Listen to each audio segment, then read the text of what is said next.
Hello students, class 7. Today we will start chapter number 4, civics, and the chapter name is growing up as boys and girls.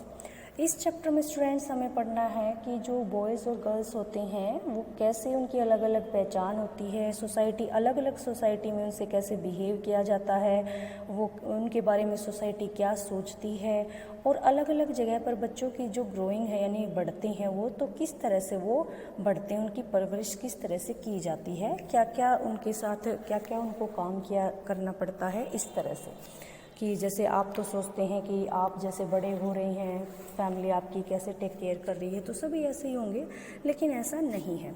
तो इस chapter में हमें देखना है कि boys और गर्ल्स जो है ग्रोइंग यानी कि जब बड़े होते हैं तो किस तरह से उनकी जो रोल होता है वो क्या होता है। Let us start. Growing up in Samoa in the 1920s। Samoa एक आइलैंड का नाम है, तो वहाँ से एक रिसर्च से जो हमें डाटा मिला है उसके बेस पर एक स्टोरी बताएगा आपको, तो आपको ये देखना है। The Samoa island are part of a large group of small island in the southern part of the Pacific Ocean. जो पैसिफिक ओशियन है उसके साउदर्न पार्ट में सामोआ भी एक छोटा सा वहाँ पर क्या है, द्वीप या आइलैंड है। In the 1920s according to research report on Samoa society, 1920s में वहाँ पर एक रिसर्च किया गया, तो वहाँ जो सामोआ सोसाइटी है उसके बारे में क्या पता चला कि children did not go to school, बच्चे वहाँ स्कूल नहीं जाते। दे लर्नड मैनी थिंग, इसके बजाय वो बहुत सारे काम सीखते हैं, such as how to take care of children और do household work from older children and from adult. जो अपने घर में बड़े हैं, बुजुर्ग हैं, उनसे वो घर में बच्चों की देखभाल कैसे करनी है, घर के काम कैसे करने हैं, ऐसी बहुत सारी चीज़ें सीखते हैं। Fishing was a very important activity on the island. यहाँ जो सबसे इंपॉर्टेंट जो काम है जो लोग यहाँ के करते हैं वो मछली पकड़ना यानी fishing.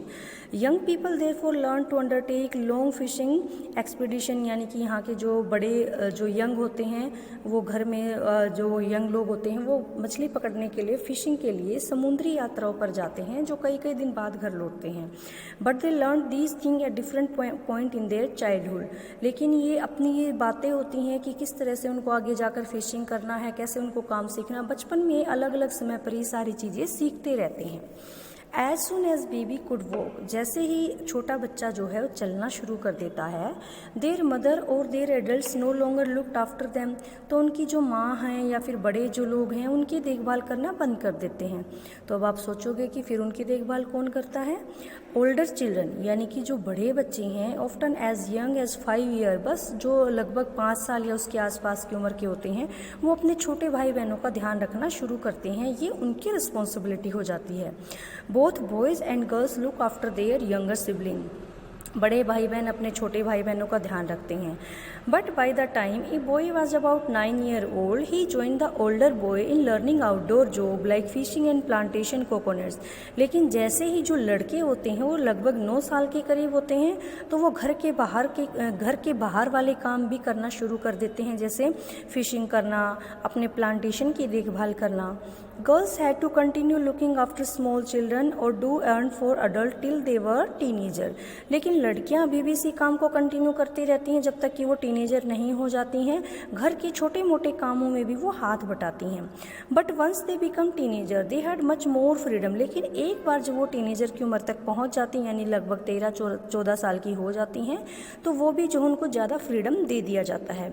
After the age of 14 और सो, जब उनकी उम्र 14 साल या उसके आसपास हो जाती है, girls also went on fishing trip, लड़कियां भी फिशिंग ट्रिप पर जाती हैं। वर्कड इन द प्लांटेशन में काम करवाती हैं। Learned how to weave basket, जो टोकरियां बनाने का काम है वो सीखना शुरू कर देती हैं। Cooking was done in special cooking house, जो खाना बनाने का काम है वो उनकी स्पेशल कुकिंग यानी जहाँ पर कुकिंग का काम किया जाता है अलग से किया जाता है। Where boys were suppose to do most of the work, जहाँ पर ज़्यादातर काम जो होता है वो लड़के करते हैं। While girls help with the preparation, जबकि लड़कियाँ तो उनकी सिर्फ प्रिपरेशन करने में ही छोटी मोटी उनकी हेल्प करती हैं। तो अभी हमने एग्जाम्पल पढ़ा एक सामोआ आइलैंड का, जहाँ 1920 में एक रिसर्च किया गया था वहाँ की सोसाइटी पर कि कैसे बच्चे जो है काम करते हैं, स्कूल नहीं जाते हैं, किस किस तरह के वो काम करते हैं। अब नेक्स्ट हम देखते हैं ग्रोइंग अप मेल इन मध्य प्रदेश इन 1960s। अब हम 1960s में मध्य प्रदेश जो कि इंडिया में ही है वहाँ की एक छोटे से टाउन के बारे में अपना एक्सपीरियंस दिखाते बताते हैं। वहाँ पर भी जो है इसी तरह से रिसर्च किया गया, तो वहाँ का एक्सपीरियंस क्या कहता है देखिए। फ्रॉम क्लास 6 ऑनवर्ड, भाई 6 और उससे जो ऊपर की क्लासेज आनी शुरू हो जाती हैं, बॉयज़ और गर्ल्स दोनों ही सेपरेट यानी कि अलग अलग स्कूल्स में जाना शुरू कर देते हैं। The girls school was design very differently from the boys school. जो गर्ल्स का स्कूल होता है उसको बिल्कुल अलग तरीके से डिज़ाइन किया जाता है बॉयज़ के स्कूल से। They had a central courtyard, courtyard यानी आंगन। उनके स्कूल में बिल्कुल बीचों बीच आंगन होता है जहाँ वो बिल्कुल अलग से खेलती हैं। टोटल सेकुलेशन यानी बिल्कुल अलग से खेलते हैं, यानी कि बाहर की दुनिया से, ताकि उनकी सेफ्टी हो उसके। बाहर की दुनिया से, आउटसाइड वर्ल्ड से उनका कोई लेना देना नहीं होता। उनकी जो चार दीवारी होती है वो भी काफ़ी बड़ी बड़ी होती है। The boys school had no such courtyard, जबकि बॉयज़ के स्कूल में ऐसा कोई प्रांगण नहीं होता। And our playground was just a big space attach to the school, जबकि उनका जो खेलने का ग्राउंड या मैदान होता है वो स्कूल से सिर्फ अटैच होता है और उसके चारों तरफ कोई बाउंड्रीज भी नहीं होती है। Every evening one school was over, हर एक शाम को जब स्कूल ओवर हो जाता है, the boy watched as 100 of school girls crowded the narrow street, लड़के जो है लड़कियों को नैरो स्ट्रीट से जाते हुए देखते हैं, यानी कि वहाँ खड़े रहते हैं अपना स्कूल ओवर होने पर और लड़कियों को गलियों से निकलते देखते हैं। As these girls walked on the street they looked up purposeful, यानी कि जब भी लड़कियां जब स्ट्रीट से निकलती हैं तो वो काफ़ी गंभीर सीरियस नज़र आती हैं। This was unlike the boys, जबकि बॉयज़ के साथ ऐसा कुछ नहीं होता है। बॉयज़ जो है स्ट्रीट का यूज करते हैं आइडलिंग, अराउंड आइडलिंग का मतलब ऐसे बेकार खड़े रहने के लिए, प्ले खेलने के लिए, to try our tricks with their bicycle, या फिर साइकिल से कोई भी अपना करतब दिखाने के लिए, वो इसलिए इसका स्ट्रीट का यूज करते हैं, जबकि लड़कियां तो सिर्फ जाने के लिए यूज करती हैं। For the girls the street was simply place to get straight home, जबकि लड़कियों के लिए गली का मतलब है कि उनके घर का रास्ता कि किधर उनको जाना है। The girls away went in group, perhaps because they also carried fear of being teased or attacked. लड़कियां अक्सर ग्रुप में चलती हैं, यानी कि कई सारी लड़कियां एक साथ चलती हैं क्योंकि उनको ऐसा डर रहता है कि कहीं कोई उनको छेड़ ना दे या उनके ऊपर अटैक ना कर दे। After reading two example above, we realize that there are many different way of growing up. हमने देखा कि दोनों जो एग्जाम्पल हैं कि लड़के और लड़कियां किस अलग अलग तरीके से बड़े होते हैं। Often we think that there is only one way in which children grow up, जबकि हम तो सोचते हैं कि सारे बच्चे एक जैसे ही ढंग से बड़े होते होंगे। This is because we are most familiar with our own experience. ऐसा हमें इसलिए लगता है क्योंकि हम तो सिर्फ अपना ही अनुभव या एक्सपीरियंस जानते हैं। If we talk to elder in our family, अगर हम अपने घर में भी बड़ों से बात करें तो उनका भी चाइल्डहुड यानी बचपन जो था वो हमसे बिल्कुल अलग था। We also realise that society में एक clear distinction between boys and girls. आप ये भी देखिए कि जो सोसाइटी के अंदर भी गर्ल्स और बॉयज़ दोनों के साथ अलग अलग बिहेव किया जाता, उनमें डिफरेंस किया जाता है। This beings from a very young age, जबकि ये छोटी सी उम्र से शुरू हो जाता है। देखिए एग्जाम्पल के लिए, boys usually given car to play with and girls dolls. अब कहता है कि जो बॉयज़ होते हैं उनको तो अक्सर खिलौने खेलने के लिए जो दिए जाते हैं वो जैसे कि गाड़ी दे दिया, जबकि लड़कियों को अक्सर डॉल दी जाती हैं। Both toy can be a lot of fun to play with, जबकि दोनों के लिए टॉय का मतलब तो है कि वो उसके साथ फन करें, इंजॉय करें। Why are girl then given doll and boy car, फिर ऐसा क्यों होता है कि हम गर्ल्स को तो डोल दे दें और बॉयज़ को कार दे दें। Toys become a way of telling children that they will have different future when they become man and women. ये कहता है कि टॉयज़ के जरिए ही हम बच्चों को बताना शुरू कर देते हैं कि फ्यूचर में जो है बड़े होकर के उसको मैन का रोल प्ले करना है और गर्ल्स को वुमेन का रोल प्ले करना है। If you think about it, this difference is created in the smallest and most everyday thing, और ये छोटे छोटे जो डिफरेंस होते हैं हर रोज़ की लाइफ में देखने को मिलते हैं। हाउ गर्ल मस्ट ड्रेस, जैसे लड़कियों को कपड़े कैसे पहनाएं। What game boy should play, लड़के कैसे खेलें। How girl need to talk softly, लड़कियों को बिल्कुल धीरे आवाज़ में, धीमी आवाज़ में बात करनी चाहिए सॉफ्टली, जबकि बॉयज़ जो है टू बी टॉफ, यानी कि उनको रोबिला होना चाहिए बॉयज़ को। All these are way of telling children that they have specific role to play when they grow up to be man or woman। यही सारी चीज़ें होती हैं जो कि बच्चों को शुरू से हम सिखा देते हैं कि बड़े होकर उसको मैन बनना है, गर्ल्स को वुमेन बनना है। Later in life this affect the subject we can study or career we can choose। और इसी का जो प्रभाव पड़ता है कि हम बाद में किस तरह की स्टडी करते हैं, अपने क्या सब्जेक्ट्स चूज करते हैं और किस तरह का हम कैरियर चुनते हैं। In most society including our own, हमारी सोसाइटी भी इसमें शामिल होती है क्या कि the role man and women play और the work they do are not valued. जो मैन और वुमेन काम करते हैं दोनों की इक्वल वैल्यू नहीं है, दोनों में समानता नहीं है। Man and women do not have the same status, दोनों की एक जैसी हैसियत नहीं होती, न समाज में न घर में। Let us look at how this difference exist in the work done by man and women.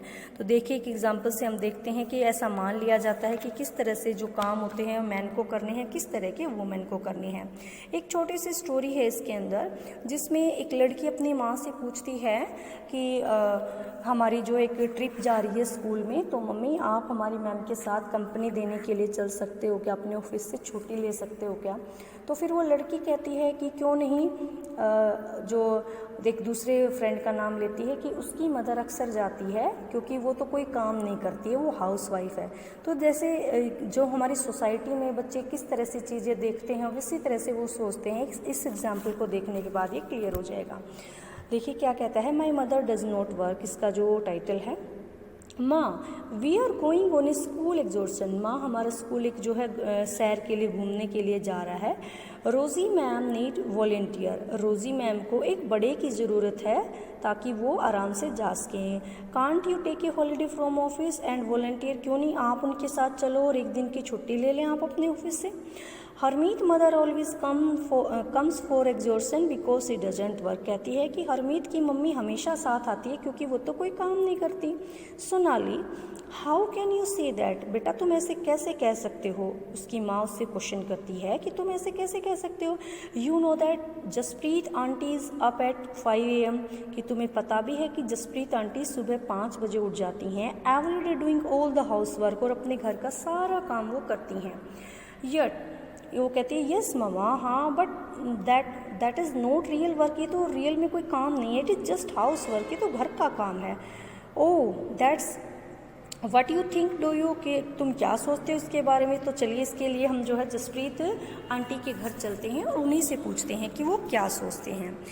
तो एट द सिंह हाउस उसके बाद वो उनके घर पहुंच जाते हैं। Harsharan Sonali thinks that your wife is not working person, वो उसके जो हस्बैंड है उनसे पूछती है कि भाई आप जो है आपकी वाइफ के बारे में क्या सोचते हैं, क्योंकि सोनाली तो सोचती है कि आपकी वाइफ कोई काम नहीं करती। But isn't that correct aunty, कहती है क्या ये सही नहीं aunty, my mother is a housewife she does not work. तो कहते हैं कि मेरी माँ तो हाउस वाइफ है, वो कोई काम थोड़ी नहीं करती है। हाँ हाँ, तो दूसरे उसके बच्चे भी हाँ में हाँ मिलाते हैं। Then Jaspreet why don't you just relax and let them manage everything for a change, कहती है कि तो फिर सोनाली की जो मदर है वो जसप्रीत को कहती है कि तो क्यों नहीं फिर तुम एक काम करो कि थोड़ा रिलैक्स कर लो और काम बिल्कुल मत करो, इन्हीं को मैनेज करने दो। Great idea, okay I will go on strike tomorrow, ठीक है ये तो बहुत अच्छी बात है, मैं कल से स्ट्राइक का मतलब हड़ताल पर चली जाती हूँ, यानी किसी भी काम को मैं हाथ नहीं लगाऊंगी। ओके बच्चे बड़े खुश होते हैं, कहते हैं कि कल तो हम पापा के साथ ही काम करेंगे और मज़े करेंगे। Next morning 7:30, oh god look at the time, where is my breakfast, वो अपनी वाइफ के ऊपर चिल्लाता है, कहता है कि हे भगवान कितना टाइम हो गया, मेरा ब्रेकफास्ट कहाँ है, बच्चे अभी तक रेडी क्यों नहीं हैं। हाउ वुड आई नो, तो उसकी वाइफ कहती है मैं क्या जानूँ, I am on strike remember, कि मैं तो स्ट्राइक पर हूँ, तुम्हें याद नहीं है क्या। Beside Mangala has also taken leave today, और उनके जो काम करने के लिए जो उन्होंने लेडी रख रखी थी वो भी उस दिन छुट्टी पर थी। ओ दैट द स्कूल बस, इतनी देर में जो है स्कूल बस का हॉर्न आता है, तो इतने बच्चों के स्कूल की बस भी निकल जाती है। उसके बाद उसके फादर कहते हैं कि कोई बात नहीं, मैं इनको गाड़ी से ड्रॉप कर दूंगा। Hari Hari and ask Harmeet to switch on the pump, Harmeet को कहो कि वो उसका पंप का स्विच ऑन कर दे। नेक्स्ट है but what about the kids lunch box, लेकिन कहता है कि बच्चों का लंच बॉक्स का क्या, oh no forgot about that, मैं तो उसके बारे में भूल ही गया। फिर उसके बाद I will give you some money just buy something from canteen today, कहते हैं कि बच्चों मैं तुम्हें कुछ पैसे दे दूंगा, तुम आज जो है अपनी कैंटीन से कुछ खा लेना। तो बच्चे कहते हैं कि माँ ने हमें ऑलरेडी दे दिया है। उसके बाद शाम को जब वो घर आता है, हर्षरण जब घर आता है शाम को अपने अपने ऑफिस को ख़त्म करने के बाद, आई एम एग्जॉस्टेड, मैं थक गया हूँ, हाउ अबाउट सम टी, क्या कुछ चाय मिल सकती है। फिर इसके बाद कहता है ओ आई फॉरगॉट, मैं तो भूल ही गया, your strike I will make my self, कहता है कि मैं तो भूल ही गया कि तुम तो स्ट्राइक पर हो, मैं अपने आप बना लूँगा, कोई बात नहीं। The house look like it was hit by A hurricane, कहता है कि घर को तो देखो जरा, ऐसा लग रहा है कि जैसे अभी अभी कोई तूफान आया हो। Did you accept it to remain in exactly the same condition in which you left it in the morning dear, तब उसकी वाइफ कहती है कि क्या तुम्हें लगता है कि जैसा घर तुम सुबह छोड़ते हो सारा दिन वैसा ही रहता है। Harmeet where on earth are the tea leaves, अरे ये कमबख्त चाय की पत्ती कहाँ रखी है। तो उसके बाद उसकी वाइफ हंसती है, I wonder if they still believe I don't work, कहते कि तुम तो अभी भी ये मानने को तैयार हो या नहीं कि मैं सच में काम करती हूँ, and now I have to remind them, और अब मैं आपको ये भी याद दिला दूँ कि शाम को चाचा जी और चाची जी भी डिनर पर आने वाले हैं। तो देखा एक दिन में ही जो है जो बच्चे होते हैं और उनके जो फादर होते हैं वो जो ये सोच रहे थे कि उनकी माँ कुछ काम नहीं कर रही है तो उनकी हालत कैसी हो जाती है, उनको सुबह सुबह ब्रेकफास्ट नहीं मिलता है, लंच नहीं मिलता है, शाम को जब थके आते हैं तो घर की हालत ऐसी होती है जैसे कोई तूफान आया हो। तब उसकी वाइफ कहती है कि आप भी तुम सोचते हो कि मैं कोई काम नहीं करती, ऐसा इसलिए होता है क्योंकि हमारी सोसाइटी में जो घर का काम होता है उसको हम वैल्यू नहीं देते हैं, उसको कोई इम्पोर्टेंस नहीं देते हैं। नेक्स्ट कहता है वैल्यूइंग हाउसवर्क की क्या value. Hermit's family did not think that the work Jaspreet did within the house was real work.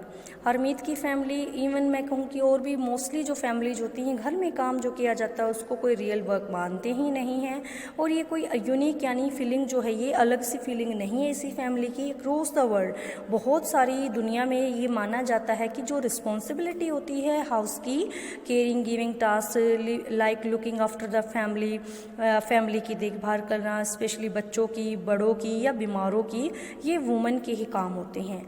Yet we have seen the work that women do within the home is not recognise as work, उसके बावजूद भी women का जो काम होता है उसको मान्यता नहीं मिलती कि वो घर पर काम कर रही है। It is also assume that this is something that come naturally to women, ऐसा माना जाता है कि ये तो जो है औरत के स्वाभाविक काम है जो उसको आने ही चाहिए या करने ही चाहिए। It is therefore does not have to be paid, इसके लिए उनको कोई पे यानी कि पैसा नहीं दिया जाता है। And society D values this work, और सोसाइटी भी उसके काम को कोई इंपॉर्टेंस या वैल्यू नहीं देती। तो आज की इस वीडियो में इतना ही बेटा, मिलते हैं नेक्स्ट वीडियो में।